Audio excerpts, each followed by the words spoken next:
Thank you, Chairman Rouser, Ranking Member Norton, and members of the subcommittee. My name is Lewie Pugh. I am the Executive Vice President of the Owner-Operator and Independent Drivers Association. Prior to working at OOIDA, I was a small business carrier for 23 years, with racking up 2.5 million safe miles of driving. Prior to that, I was a truck driver in the United States Army, and I still hold my CDL today. OOIDA is the largest association representing small business truckers and professional drivers. We have 150,000 members across this country that collectively operate 240,000 pieces of equipment, and we have members living in every district of this committee. OOIDA's mission is to promote and protect the interest of our members on any issues that impact their safety and success. The highway bill is the Super Bowl during this Congress, and this committee has an opportunity to pass the most pro-trucker highway bill in history. But I want to be clear that pro-trucker and pro-trucking are not always synonymous these days. In fact, many of the policies being touted as good for trucking industry are primarily designed to fatten the wallets and cover the butts of trucking executive corporate shareholders, shippers, brokers, and money-hungry trial lawyers. Most of these proposals prioritize profit over safety by doubling down on many of the problems that have made careers behind the wheel less appealing and sustainable and our roads less safe.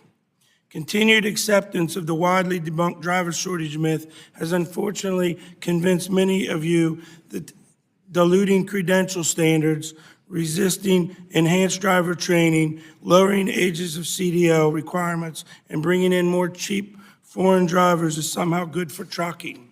You'll hear a lot today about the need to increase size and weights as something that is good for trucking.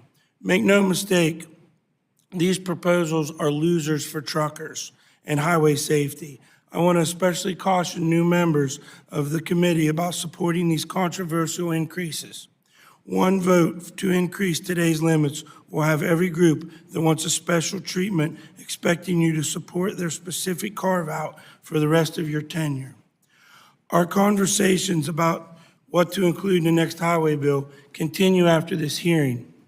Other organizations will propose a dizzying list of unproven and unworkable regulations, and some large carriers will legitimize these proposals with their support, not because they're supposed to commitment to improving safety, but because excessive regulations will drive up costs of their small business competitors.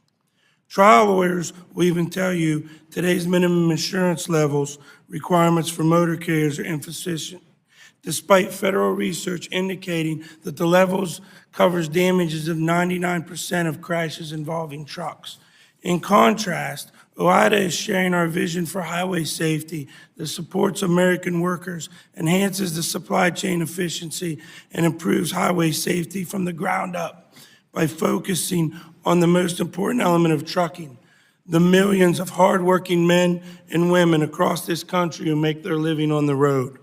Our goal is to shape federal policy in a manner to make trucking a more attractive and sustainable and safe career for professional drivers. In the end, we're working with bipartisan members of this committee on key policies that will help develop a generation of safe drivers while simultaneously keeping today's experienced drivers behind the wheel. These policies include ending the truck parking crisis, combating freight fraud, guaranteeing broker transparency, ensuring restroom access for truckers at shipping facilities, reducing the perpetual driver turnover rates at large carriers, enhancing entry-level driver training requirements, preventing the counterproductive speed limiter mandate, eliminating predatory lease-to-own schemes, and more. In my written testimony, we provided a blueprint for members of this committee who share our goal of passing the most pro-trucker surface transportation reauthorization in history. I look forward to discussing these plans with you during the questioning, and thank you very much.